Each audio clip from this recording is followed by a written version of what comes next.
The best investments in the world are limited to the wealthiest people. How insane is that? Imagine you're making 50% more money per year compounded. The holy grail of investing. It's mind-boggling. Show people how they can actually do it, how an average person can do this now. That'll change the game. The greatest keynote slash inspirational slash motivational speaker of all time. What do you do when we're not watching? I've had the opportunity to work with everybody from Mother Teresa, Serena Williams, Nelson Mandela, every living president. Who coaches you? It started me on a journey. I decided to feed 100 million people. What's the dialogue amongst the titans of the world? The biggest problem in our society today is where's the world right now? What's coming? It's going to be a disaster. If you want to help your kids have a great future, regardless of AI, something's going to change. Got it. You know, people talk about 10,000 hours. I've got 90,000 hours. Wow. That's a big difference. Uncertainty kills performance. If you're considered the best on earth, you're going to prosper no matter what happens. What's something about Tony that nobody knows?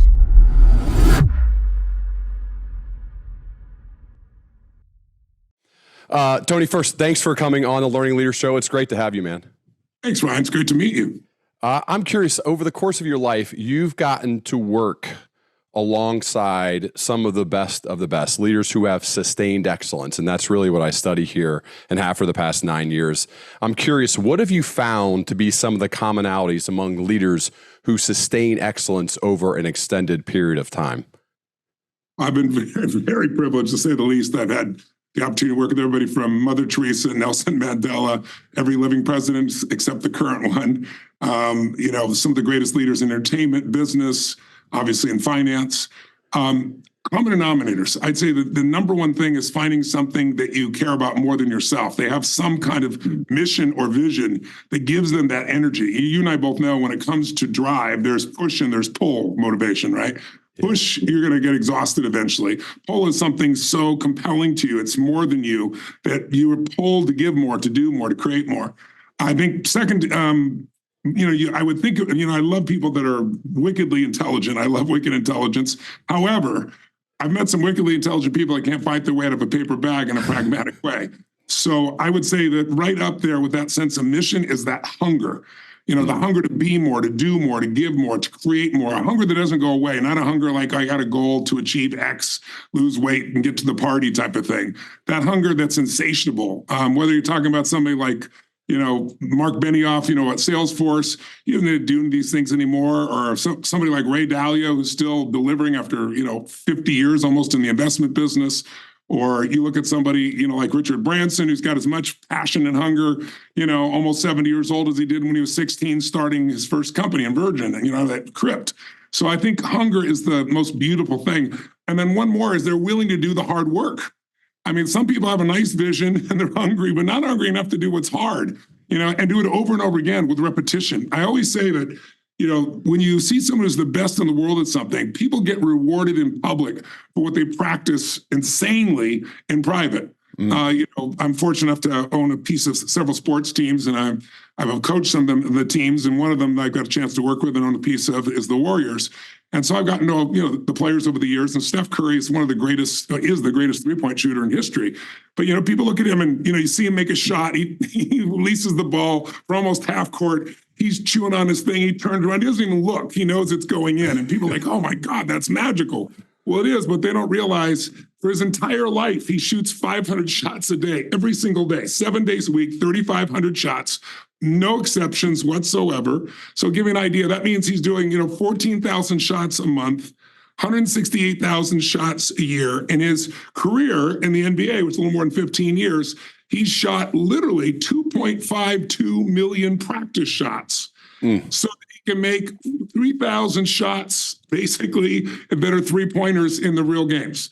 I mean, it's just the number of shots he takes in a real game, the number of he makes in a real game are not even 0.1% of the practice shots. So it's like, that's what it takes. If you have that kind of hunger and drive, if you're willing to do the hard work, if you got something to serve greater than yourself, you're going to be a great leader. There's a lot of things you're world class at, but I think most people would agree you're maybe the greatest keynote / inspirational / motivational speaker of all time. And I'm curious, when you hear that, what do you do when we're not watching? Because we see you on stage. We see you moving thousands of people, stadiums, arenas of people. What are your Steph Curry jump shots when nobody's watching to get ready to change so many lives when you're on stage at live events? That's a great question. People ask my wife sometimes, what's something about Tony that nobody knows? And she said, what his work ethic is like in terms of preparation. I so over prepare. I was doing this event a couple of weeks ago. We had 1.1 million people for 4 days from 195 countries, all participating in the seminar I put on. And so you had people from every walk of life, every country, 193 countries, all the countries in the world. But I was up till 3 or 4 in the morning every night watching the videos of people before they joined this challenge. And then each night I gave them homework, and I watched and watched and watched. And what happens is I start to see patterns, and I see what people need, and I change what I'm doing the next day based on that. But also, I've fortunately been doing this. People talk about 10,000 hours, and I think a lot of people, that's a barrier. You only really need about 20 hours to get good at something, decently good, not masterful, but good. And I think a lot of people don't begin because they hear this 10,000 hours that's been so overused. However, there's no question that if you keep improving, it's not the number of hours, but if you keep improving, and I've got 90,000 hours, I'm talking about on stage, that's not preparation times. So, when you do that enough, at some point, I could be an idiot. I have to see patterns, right? And I think being able to recognize patterns, most people today have such a short attention span. So to take people that won't sit for a 3-hour movie, much less, a 20-minute presentation on video, and take them all over the world in different locations in different time zones and go 12 hours a day, 13 hours a day, where they're fully engaged, requires a different level of preparation. It's also preparation in my body. So I do, so many things now have become popular, like cold plunges and stuff. I've been doing this, for about 18 years, to give you an idea. I have a hyperbaric oxygen machine.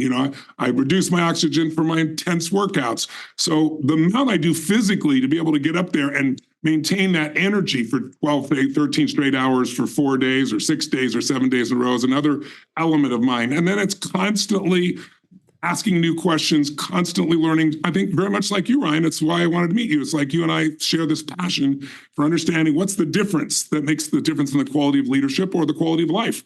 And I'm constantly getting that from books and conversations and quite frankly, and most importantly, from real people that I have the chance to interact with that are leaders around the world. The best athletes in the world have coaches. You've coached some of them. I think of like Serena Williams. She's like the best of all time. You're one of her coaches. She also has a tennis coach, and Michael Jordan had Phil Jackson, and Tiger Woods has hired swing coaches and other types of coaches.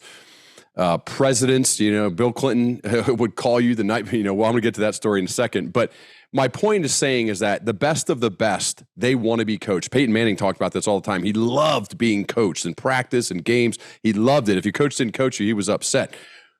Who coaches you? You're the guy who coaches everybody else. Who helps you? I'm curious, watches your film or gives you feedback. How do you get coached? Well, I have a group of people that will often call me their coach, but I'm not stupid enough to be around such brilliant people and not learn myself. Yeah. I have a core group like Mark Benioff from Salesforce. Mark came to my seminars years ago, and he was working for Oracle, and he went to 4 seminars in a row. And then he finally came up, introduced himself, and he said, I want you to come on this journey with me. You convinced me. I'm leaving Oracle. I'm going to start this company called Salesforce.com. And he said, I'll never forget. He said, we're going to do $100 million in business and change the world. So now he's doing 30 billion. So it's been a fun journey. But Mark is one. Ray Dalio is another one who's a dear, dear friend and is a great coach when I go to. But last week, I wanted to get some coaching on where I think the world's going financially. And I have the good fortune that I could pull together Ray Dalio, Paul Tudor Jones, Howard Marks, Jeffrey Gunluck, all in a matter of 3 or 4 days, and pick their brains. Peter Guber's a dear friend of mine who owns the Warriors and the Dodgers, and we own multiple pieces of teams together, but he's got 52 Academy Award nominations, one of the most brilliant people I know in the world. So I'm lucky enough to have so many brilliant people that when I come and they say I'm their coach, I know how to coach them on what I'm doing. But when I get someone with great expertise, trust me, I pick their brains, and we usually become good friends. And we then become pitching and catching instead of me just pitching to them. I love it when somebody can throw the ball back. And so I'm fortunate to do that with the kind of people I have the privilege of surrounding myself with.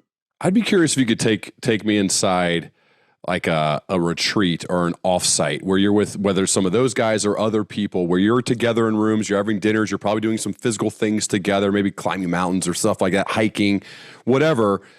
What does it sound like in those rooms? What's the dialogue amongst the titans of the world? What's the type of stuff you talk about, and how do you help one another?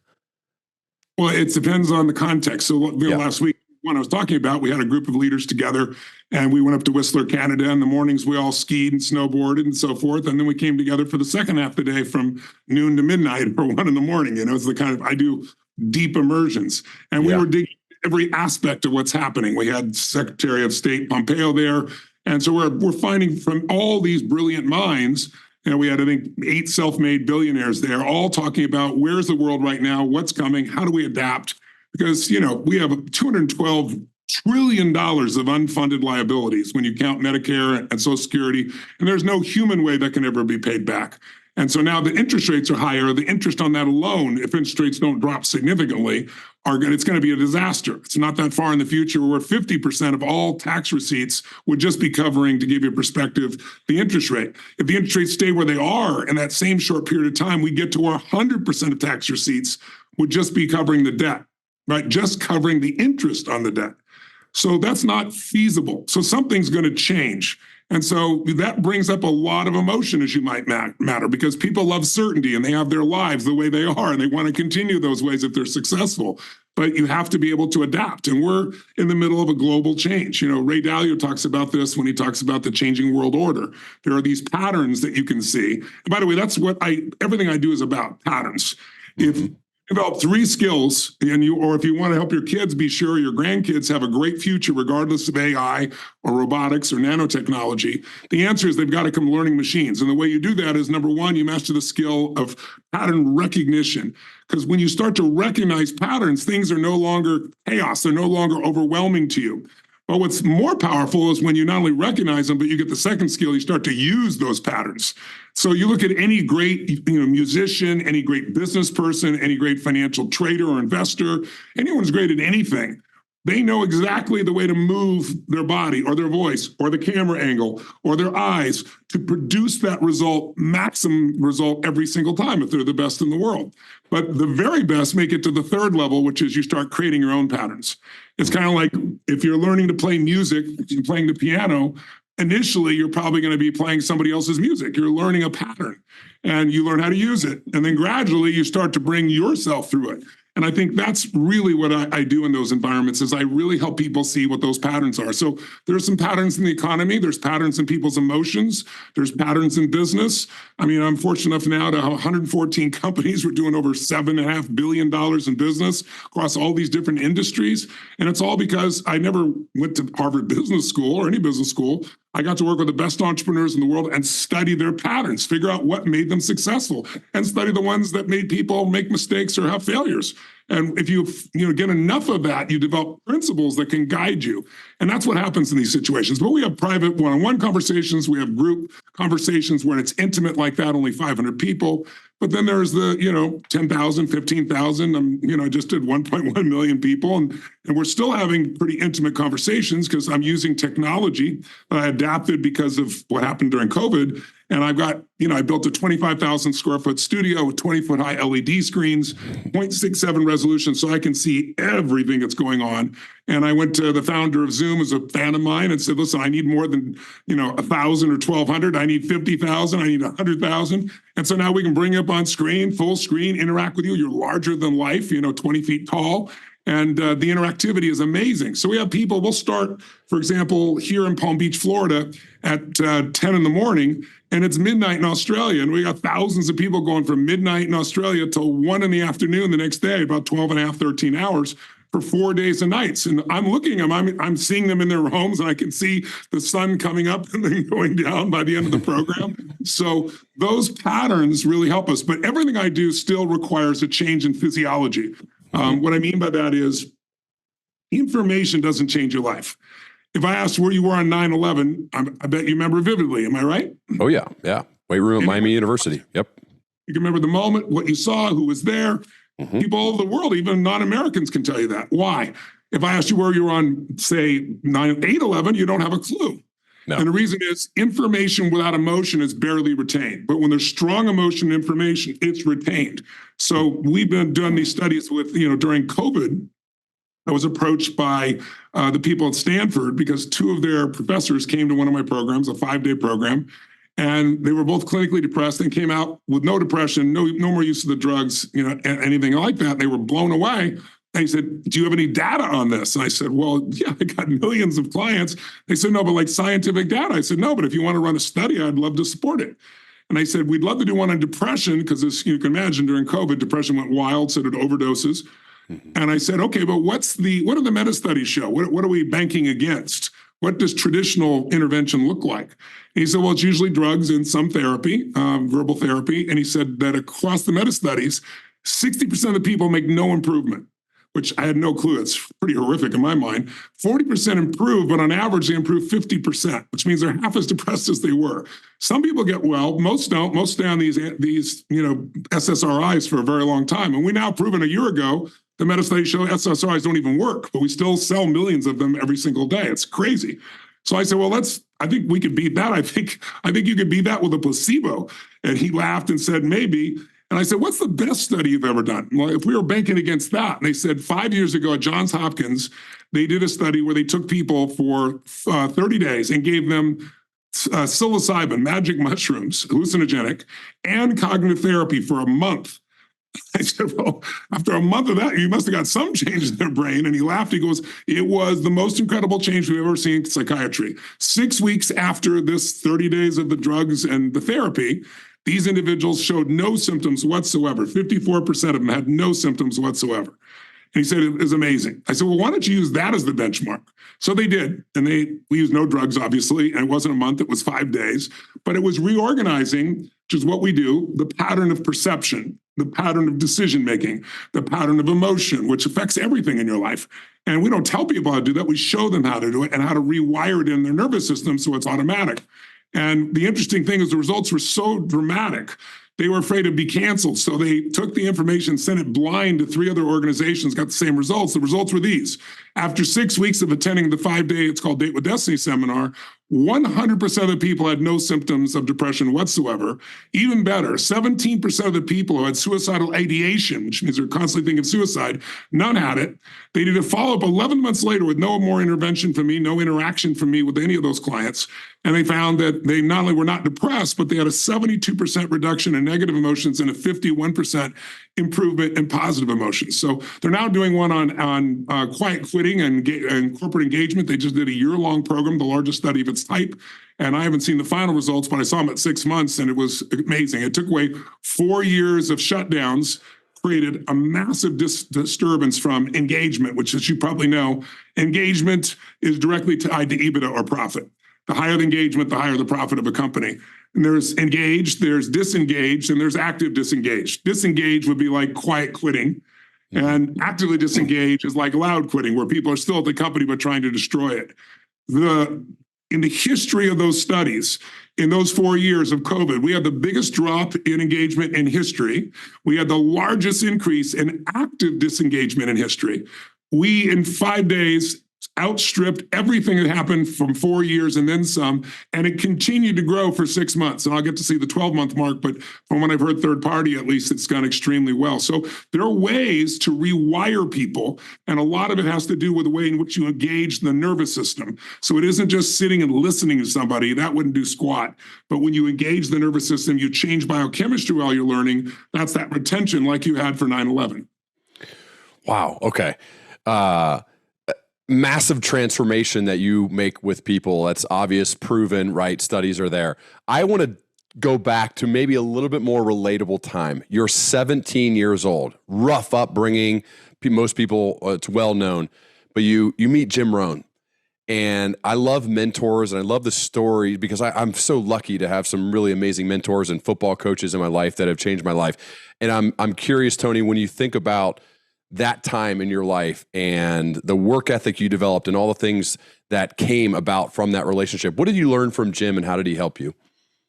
I think one of the most valuable things I learned from him was, I had 4 different fathers. We were always broke. We had no money at Thanksgiving when I was 11. And as a result of that, I got fed. And but it was more than getting fed. It made me believe strangers care, and it started me on a journey from 17 on where I started feeding people, 2 families, 4 families.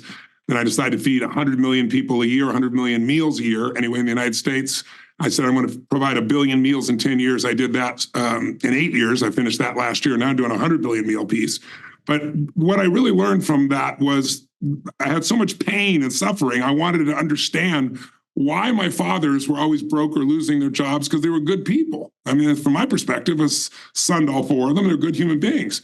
And Jim Rohn said to me, he said, Tony, the way I can explain this to you is we're all equal as souls, but we're not equal in the marketplace.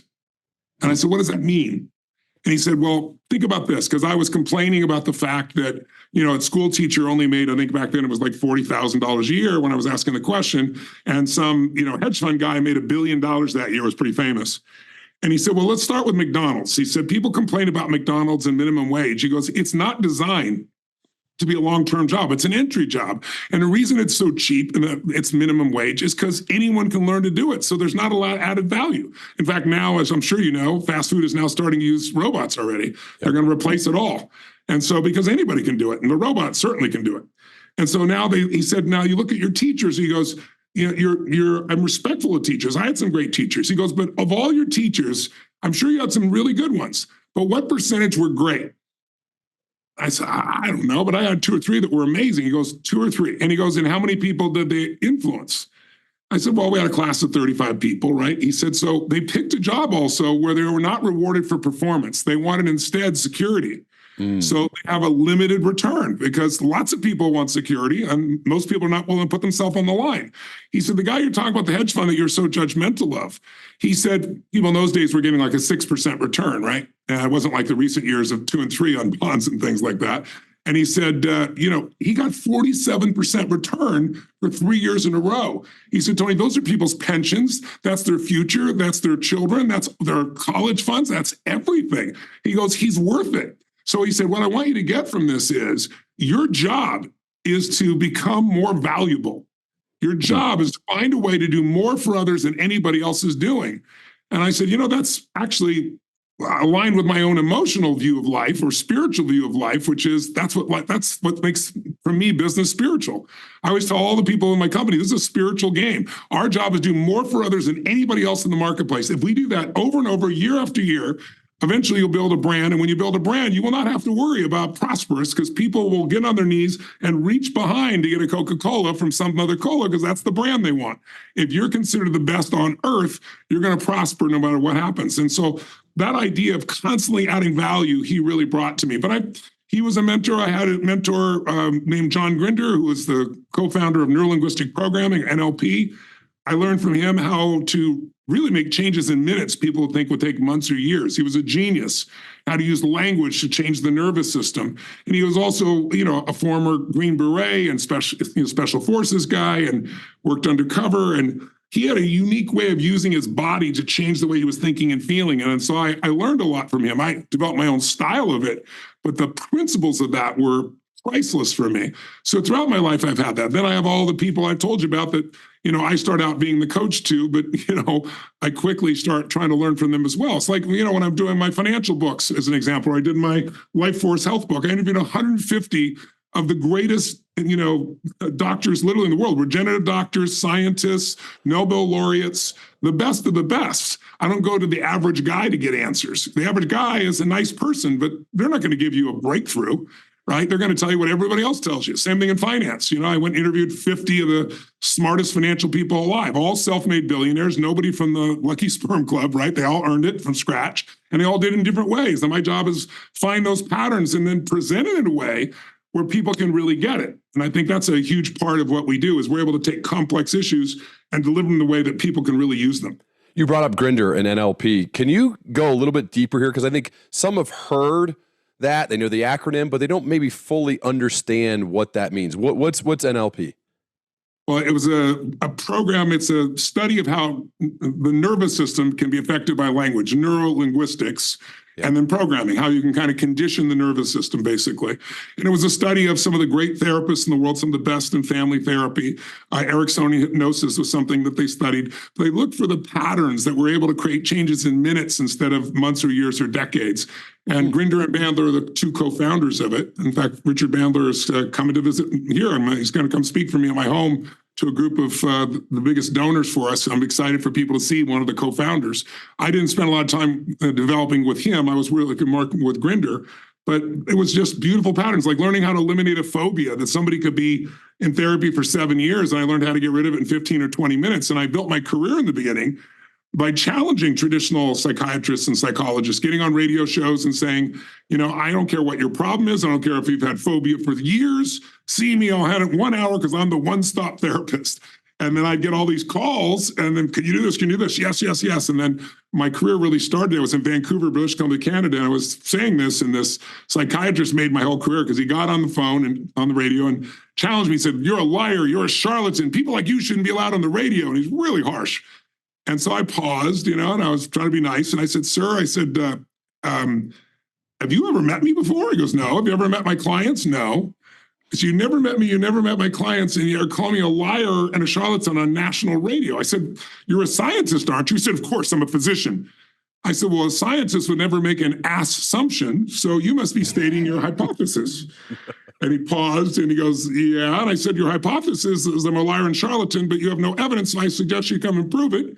I said, the best way is I'm doing a free event, at the Holiday Inn 2 nights from now. It's free for everyone to come. I'm going to do a series of demonstrations. I said, why don't you bring me one of your own patients? I said, bring me somebody you've never been able to cure. I said, I'm sure you got plenty of those. You want to play hardball? I can play hardball, right? And he goes, well, all our patients aren't ready to change yet. And I said, well, I haven't found any. Of course, I've only done 4 therapies at that point, but I was a real believer in it, right? And so sure enough, the guy cuts him off, says, see you tomorrow night at the Holiday Inn. And those days, I'd have a free guest event, might have 50 people in it, and 500 plus people showed up.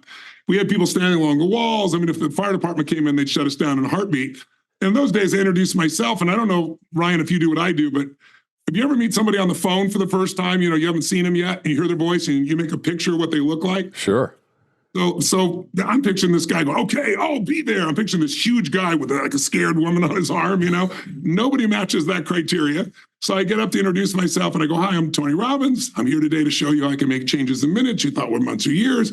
And just as I'm going to the next sentence, like out of a movie, the side door bursts open and this guy's like 5'2", this woman wrapped around his arm, comes walking straight down the middle, stands right in front of me while I'm speaking. So, I turn to the audience and go, it looks like I have a visitor. And I go to shake his hand. He wouldn't even shake my hand. He goes, here's the woman. And I proceeded to take this woman on stage, and she had a snake phobia. He had been treating her for 7 years. And a snake phobia is an uncontrolled response to it. She'd have a dream of a snake biting her on the face, and the adrenaline would wake her up. And it would happen sometimes 3 or 4 times a night, 7 years. And I said, well, bring her down. That should take me 10 or 15 minutes, right? So that got him all riled up. But I brought her on stage. I showed it how quickly you could easily get her fearful. And when I was done about 20 minutes later, I wrapped a snake around her, and I had my hook. I found the way to get across. So then I got people that were addicted to drugs and alcohol. And I got a woman who hadn't had an orgasm in 10 years, and I gave an orgasm without touching her. And guys were coming up to me going, you teach me how to do that when I'm tired? It became very popular. So, but those experiences allowed me to accelerate the number of people I could reach because results became my brand. Wow. You have this, it feels this amazing amount of confidence. And this is a question I get from like newly promoted people from time to time, is this sense of like imposter syndrome and maybe a lack of confidence that sometimes those go hand in hand. What are the ways that you've, not only you, but you would advise other people who are lacking some of the confidence that you have to then acquire that and then maintain it and grow it? Confidence is conditioned, and confidence without competence is not great. But, if you can at least get the confidence that you can find the answers, and I don't even like the word confidence, it's underutilized. The word for me is certainty. It's creating internal certainty. Have you ever seen a great basketball player or a kicker in football, and they're going to shoot the free throw or they're going to go kick it, and right before they do it, you go, they're going to miss it. And sure enough, they do. Have you ever had that experience? Sure, well, yeah. You're an athlete yourself, so you were a quarterback, weren't you? Yeah. So, you know what I'm talking about. Well, what is it that people see that are amateurs? They see the uncertainty. Yeah. Uncertainty kills performance. Now, certainty doesn't guarantee great performance, but it maximizes your possibilities, right? So for me, I wasn't confident, but I did it the same way you see, I just gave you the example earlier. Why is Steph so confident? Because he's done it 8 million times. And confidence is tying his shoes. So when you get up to speak, a lot of people get fearful, and I can give them a little tip. It's fearful because they're thinking about themselves instead of being in the audience.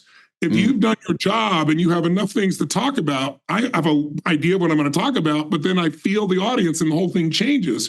But it's because I made so many deposits in my emotional, psychological, spiritual bank account that when I go to cash a verbal check, it doesn't bounce. There's plenty there. So there's nothing that I know of that's better than preparation, because when you're over prepared, you have certainty. I can handle anything. And then, decades of that certainly builds more certainty. But I'll tell you where it really started for me. I remember when I was 17, my fourth father and mom had a big fight on Christmas Eve. She kicked my dad out. She was a pretty powerful lady. He went back east and left us there. I was devastated, and I started to defend my father. And so my mother chased me out with a knife. Now, she wouldn't have stabbed me or killed me, but I wasn't going back in that house. And so I had to figure out what the hell I was going to do. And so I was still in high school, and I was working as a janitor because we were really poor. I needed help support the family. And I took these buses to go there. And I'd come home at 2 a.m. because you could clean a bank and it wasn't per hour. It's like if I cleaned 2 banks, and did it within the time period that I wanted to do it and got the job done, it didn't matter how many hours. So I'd finish that at 2 a.m, go home on the buses, get up and do this whole game over and over again. And one night I came out of the bank at 2 a.m, and I'm standing at the bus stop, 15 minutes, 20 minutes, 30 minutes, no buses. And I'm freaking out. I had nobody I could call, can come pick me up. I'm way too far away. And so all of a sudden a car comes by, a lone car in the middle of the night, and guy pulls over, rolls his window, goes, "Hey, bud, didn't you see the paper?" I said, "What?" He goes, "There's a bus strike." So it's like, holy shit, how the hell am I going to get home? And at that point, I had a lot of anger in me. So it started with anger, but I had picked up this book called The Magic of Believing by Claude M. Bristol, an old classic book. And I'd read it, and it talked about how to condition your mind.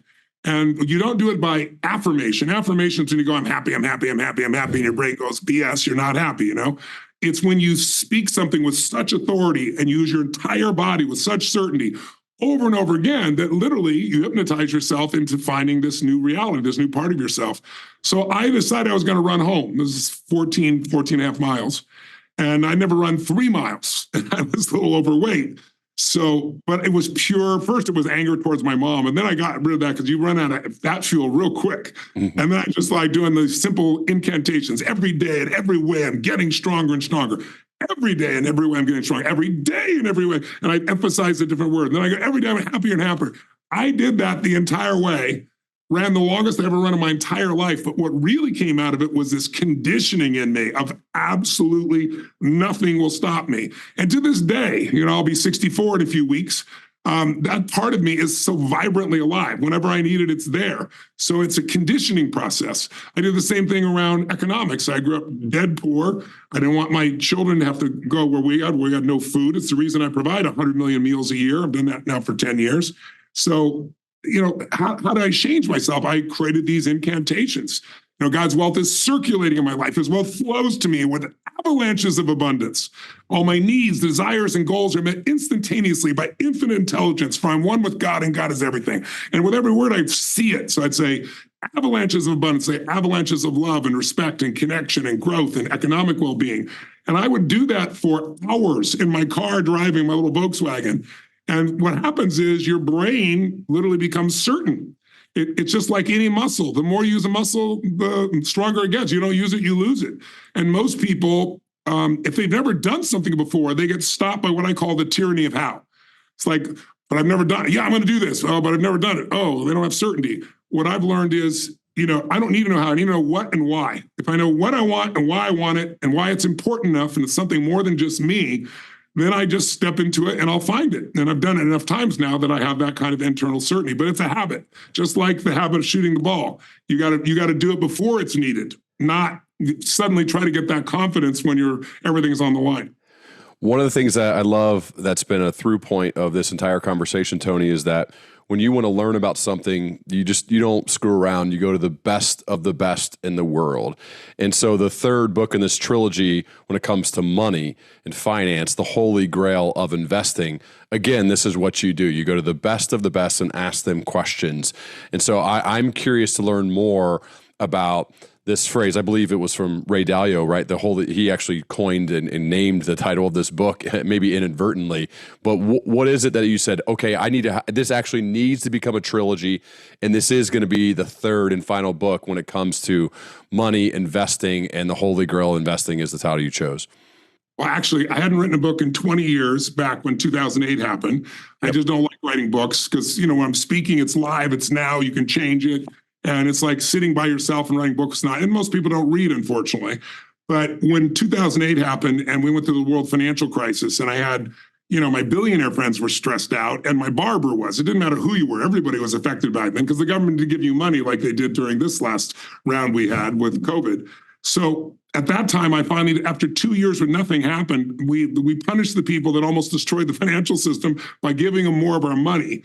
My answer was, let me go interview 50 of the smartest financial people on earth and say, is the game still winnable? Because it looks rigged.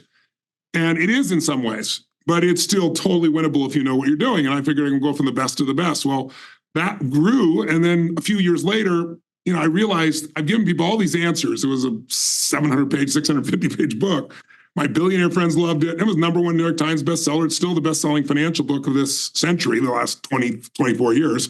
But what's interesting is I knew when all that changes, people forget all that when the market starts melting. And as you know, a bear market happens usually about every 5 years. We've had an extended time without one for a while. And so I decided I'd write Unshakable to protect people for that so they wouldn't make the stupid mistakes that most people make that ruin their financial future. And I was done. But then I kept bumping into people that the majority of which are not where they want to be financially. Their goals are not on target. And now inflation is really eroding that even more for people. And so when I was talking to Ray Dalio, he became a good friend over the years, over the last decade or so. And I was asking one time, I said, of all the principles we've talked about, if there was a single principle that would be the most important investment principle of someone to know if they're going to succeed, what is it? And he said, Tony, I've struggled with this for over a decade. And he goes, I want to tell you what I think is the holy grail of investing. So that's the title of the book, comes right from him. And I said, what is it? He goes, well, everybody wants bigger returns, but bigger returns usually require more risk, and more risk can keep you from getting the returns. It's just this bad cycle. He said, but, everyone knows the power of diversification. Diversification is the only free lunch. Markowitz won the Nobel Prize for it. He goes, but very few people understand how to apply it. And he said, I'll tell you what I have found out. If you can find this is the principle. If you can find 8 to 12 uncorrelated investments that you believe in, you reduce your risk by 80% and get the same upside or better. There's nothing like it. And so I remember when he told it to me, I got excited, wrote it down, and then I started to go work on it.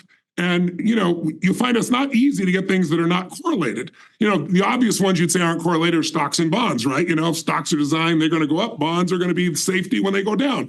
But of course, in 2022, they both went down. 2008, they both went down. And if we had more time, I can show you it's happened over and over again. So that's not a good solid strategy because that's not going to protect you during down times. So how do you find 8 to 12 uncorrelated investments? Well, you have to turn to private investments, private alternative investments. I'm talking about private equity, private credit, private real estate. And so I thought, the one gift I have in my life at this stage is access. What if I interviewed 13 of like a baker's dozen of the greatest institutional or greatest, I should say, private equity investors in the world and found out what they do? And I was blown away. As blown as I was by the first 50 people I interviewed, the Ray Dalios, the Carl Icahns, Warren Buffetts, et cetera, I have to say I respect all those people immensely. I have a greater affinity for these men and women because they have funds that are $20 to $100 billion funds, and they're consistently producing 20% compounded for decades. Some of them 30% compounded for decades. Wow. And the average investor can't even think of those, wouldn't even believe it. But of course, for decades, if you're a big pension fund, right? If you're a big financial institution, if you're the ultra wealthy, you've got access to these things. And so first, I just wanted to figure out how to get my own 8 to 12. And I remember one day I was at JP Morgan holds an alternative investments conference once a year, and you have to have $1 billion net worth as a minimum to get in. And I was speaking. I wasn't a billionaire yet, so I'm speaking. But right before me was Ray Dalio, and somebody asked him the same question, and he gave the same answer, 8 to 12. And these billionaires, everything had not written a note all morning, and every head went down and wrote it like crazy. It's so simple. But then how do you find it? Well, when you go interview these guys, you discover that they have built machines. They're not trying to find alpha by finding the right timing and just the right price. They create alpha. And they do it by adding more value. They buy a company, and let's take an example like Robert Smith of Vista. Robert Smith is named, one of the top 50 most brilliant financial minds of this century. He's a genius. $100 billion fund. I can't tell you what his compounding is because you have to have a prospectus, but all I can tell you is it's way above 20% per year for 26 straight years, way above it. And how does he do it? Well, he's specialized. Software as a service is his specialty. He can take any company like that, and he knows so much about it over these 26 years, 30 years. He knows what to do with the CEO, what to do with the marketing, what to do with some of the costs. And so he takes that thing, builds it up like a machine, and then sells it to a larger company or sells it to, or takes it public for a giant multiple in either case. And that's how they're able to do this. There's a gentleman named Ramsey Masalam at Veritas. Oh my God, this guy's a genius. In 2000, I think it was 10 or 11, his partner committed suicide. And, the agreement is when the key player leaves, the people could take their money out. Usually in private equity, your money's tied up for 5 years. And they do that because then when the market goes down, they don't have to sell, right? They can buy then. And when the market goes up, they can sell. They have a great advantage over the public markets. And so people are willing to tie up their money a little bit and have liquidity somewhere else in order to have those kinds of returns.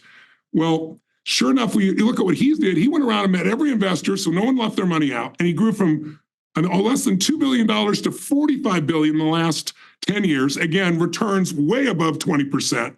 And how did he do it? He specialized. The government buys more technology than anybody else. And so most people don't want to deal with the government because it's such a pain in the rear. And he figured out how to master that. And now he's able to produce these returns again and again and again. So, but here's what's really exciting to give you a sense, Ryan. The reason I wrote the book is two things happen. One is more people can participate now. I'm sure the government actually classifies whether you can access these or not. The best investments in the world are limited to the wealthiest people. How insane is that? And I've argued about this forever. And just a few months ago, the House and Congress agreed.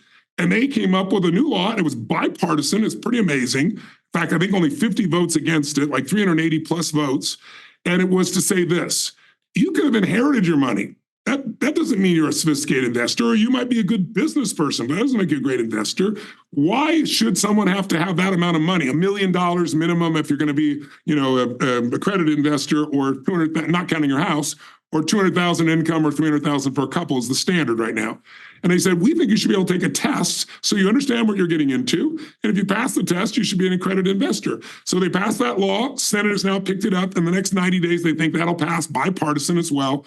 That'll change the game. But it used to be only 1% of the people were accredited. Now it's 1 out of 5 families that are accredited investors. So I was like, okay, I want to do this. But then there's one other problem, right? And I'm sure you may have experienced this as well. You know a lot of people. I know a lot of people. The very best investors in the world, their funds are closed out in a heartbeat. It's like if you want to buy, one of the new, special purpose Ferraris, the SP2, it's $4 million and you can't even buy one because they're all pre-sold, to all the other Ferrari dealers. Well, it's the same way when you look at these people. These are the best of the best. Now, before I explain something to you, let me show you one other thing. If you want to know how valuable private equity investments are and where they should be in your asset allocation, the wealthiest people on average have 46% of their money in alternative investments, private equity, private credit, et cetera. And they only have 29% in the public markets. Still need the public markets for liquidity, but that's a big difference. That's why they're as profitable as they are. Why? Because they know something you probably don't know. Not you, but people don't know. Mm-hmm. And that is this. If you look at the S&P 500, you bought the index, which is common for people to do today. Great way to simplify your investing, and does pretty well. In fact, for 35 years, it's averaged 9.2% compounded. So for readers that aren't used to this, think of that as doubling your money every 8 years. That's pretty cool. However, if you weren't dealing with the guys I'm dealing with in this book, if instead you're dealing with average private equity has been 14.2%. Imagine you're making 50% more money per year compounded. Compounding is where you get wealthy. So let me give you a number for that. If you had $1 million and put it in the stock market and you forgot about it, 35 years later, it's worth 26 million. $1 million in the same time period in private equity is worth 139 million. Or you could say $100,000, right? You're now worth 2.6, or $100,000, you're worth 13.9 million. It's mind-boggling. And in the last 35 years, every stock market in the world has underperformed average private equity. So now let's talk about access for a second. So I got some access. You probably got some access, but it's a little sliver, right? Because it all gets eaten up. And you only get access if you know the right people and you got enough money. So one day I was lamenting about this to a friend of mine who used to be a partner with Paul Tudor Jones and formed his own firm, very successful financial guy. I was like, I got access. I shouldn't complain, but the numbers are so small. It's like, it's not where I want to be. And he said, Tony, you've done so much for me. I'm going to clue you in on where I put most of my money. Now, this guy's incredibly successful, so I'm leaning forward on this one, right? Tell me, right? He said, there's this firm in Houston, Texas called CAS. And when he said Houston, Texas, my brain got scrambled. I'm like, not New York, not Connecticut, not London, not Singapore, Houston? He goes, Tony, they're outside the bubble. And here's what they've done. Instead of fighting to try and get some sliver of one of these funds, he said they've taken billions of dollars, they've locked arms as investors and bought in giant pieces, small pieces, but giant numbers across the biggest private equity firms in the world. Here's what that means. When you invest in private equity as an investor, you're called a limited partner. The general partner is the owners of the fund. That's the CEO, the C-suite, those individuals. Well, they charge you 2% a year while your money is tied up for 5 or 10 years, depending on what kind of situation you're in. So they're guaranteed a huge sum of money, whether they perform or not. If they had $1 billion fund, to give you perspective, Ryan, for 5 years, that means they have $100 million tied up. And most of these funds are $20 billion to $100 billion. So how'd you like to have a guaranteed $100 million as your base of income, guaranteed? But then they get 20% of the upside. So it's not uncommon to grow their business from $1 billion to $2 billion. I have one company that we invested in. I think we started out at something like 6.2, and I think the numbers now are 35. So you get a sense of the massive expansion that you get with that. So they make their 2 and 20. Well, when you're a partner, you get the 2 and 20. You're literally side by side with them. You're not being charged that, you're getting it. And you get many vintages, meaning not one fund, you get every fund they own. The funds they did in the past were under low inflation.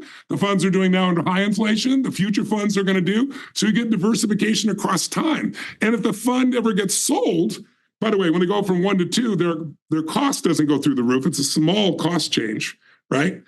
And when they ever get sold, they get sold for a multiple. You make them multiple on the business. It is my single favorite investment. I have 65 private equity firms that I have a piece of.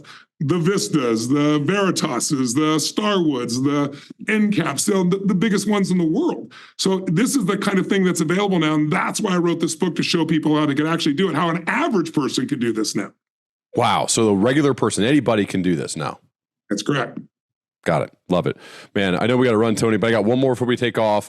In addition to encouraging everybody to dive into the new book, The Holy Grail of Investing. You're meeting with somebody who's a little bit later than you were when you met Jim Rohn. Maybe they went to college, they graduate, they want to do some good in the world, but they're not really fully clear on what that's going to be. What are some general pieces of life/career advice you give to that person? I tell people there's no comparison for a belief versus an experience. A belief's a poor substitute for an experience. You might believe this is going to be something I'm going to love, or I'm going to be great at something, but you need the experience. And so what I tell people is get around things that you think you're interested in, that you think you'd have a passion around, and find a way to shadow box, volunteer your time, do some menial job just to be in the environment, so you see what that's like day in and day out, and then something's going to hit you. When something hits you and it unleashes your desire, that's the first step. But you need not only passion and desire, you also need skill. So I'm very passionate about singing, but you wouldn't want to listen to me, right? I love singing. I love music. So you have to make sure that along with your passion, there's a skill you can gain to make yourself effective in that area. But the only way you're going to know is by putting yourself in different environments and experiencing it. You can't just do it in your head, because we're terrible at predicting what's really going to fulfill us. But I'd also say, you'll have a lot more. You don't even have to know what your final version is to already have a business on the side that has no employees, and you only have to work on a few hours a year, and that's becoming an owner. Like, the biggest problem in our society today is young people, they like socialism. A lot of them talk about it because they've never been in a socialist country. I was in the Soviet Union when it was the Soviet Union. It made me a capitalist. It wasn't equal. It is not fair. They have no idea what that really is. It's not just free money. And the reason is we haven't taught them to tap into free enterprise. I'll give you a simple example. Do you have an iPhone? Yes. Have you bought several over the years? Yes. Me too. I've had every iPhone since the beginning, right? So if I decided, I was trying to help this young person understand this. So I went online, I figured out the exact prices of every iPhone. We totaled it up. It's $20,326, I think it is. It's over 20 grand, 20,653. Then I went and said, let's see if we bought that same iPhone. The first one in 2007 was $604. Well, let's buy $604 of stock at the same time of Apple. Right? And every year, whatever they spent on the phone, we bought those shares of Apple at whatever the price was. You know what it's worth today? $204,000. So instead of being out 20 grand, you have 204. That's being an owner instead of being a stupid consumer. And so it's, by the way, today you can have fun with this. Like, if you're worried about the stock market, part of why I wrote this book is because there's all these other options that aren't tied to the market. Market can crash and sports teams go crazy. Sports teams have produced, check this out, an 18% compounded return for the last 11 years. But you can go back all the way to the 60s and 70s when people weren't making any money in the market and you were getting 16% compounded returns. It's mind-boggling. One of my dear friends, Peter Guber, we own some sports teams together, and he owns the Dodgers, the Warriors. We own together the LAFC. I have a little piece of the Dodgers, a little piece of the Warriors. And what's amazing is, I remember when he bought the Dodgers, it was $2 billion he paid for them. And if you look at the newspapers at that time or watch the media, they all went crazy. No one's paid more than $800 million for a baseball team. The Dodgers are a great team. Maybe they're worth $1 billion, but not $2 billion. This guy's crazy. He'll never make the money. So I went to Peter and I go, Peter, I know you're down low, dummy. I want to join you in this, but how are you going to make money spending $2 billion on this? And he said, Tony, he goes, I've made 52 Academy Award nominated films. He goes, I like cliffhangers. I'll announce on Tuesday. When you hear it, call me up and we'll go party together. So sure enough, here on Tuesday, I call him. He sold the local TV rights for the Dodgers in one day for $7 billion and made $5 billion net in the day. Because of cord cutting, sports now have become a different thing. They're not just butts and seats. They have a monopoly, right? Your fans are fanatics and they're multi-generational. They own the real estate, and now media is everything. Of the top 100 shows this last year, 92 of the top viewed shows in the United States were sports. Because you can't binge on them, and you got to watch it real time, and you got to watch the commercials, and that's what makes them so valuable today. So, and people can own a piece of a sports team. I had to go decades of make enough money, get enough reputation to be part of buying a sports team. Today, there's a couple of companies, smaller ones, that know how to do this and have the relationships in every sport: NBA, Major League Baseball, National Hockey Association, National Hockey League, and Major League Soccer. The only one's not done it yet is the NFL, and they announced 2 days ago in the New York Times that in 6 weeks they're going to make a decision. It looks likely they're going to probably join this as well, so that now people can have the fun of being an owner, but also the returns that are much greater than the stock market, and it's not tied to the market. So if you're worried about that, you need diversification. Just another great opportunity. So while you're looking for your ultimate purpose, why not set a financial security along the way? Even if you're starting with tiny amounts of money, you can create financial freedom along the way while you're having what you find to be your ultimate dream. Love it, man. Tony, thank you so much. The book, again, is called The Holy Grail of Investing. Really appreciate your time, Tony. I'd love to continue our dialogue as we both progress, man. I look forward to that. And by the way, I want everybody to know, if you get the book for yourself, I'm donating, as I've done for my last 3 books, 100% of the money to Feeding America. We've provided over 1 billion meals in the last 8 years in this book and my additional donations. But while you're helping yourself, you'll be helping somebody else in need too. Love it, man. Thanks so much, Tony. Appreciate it.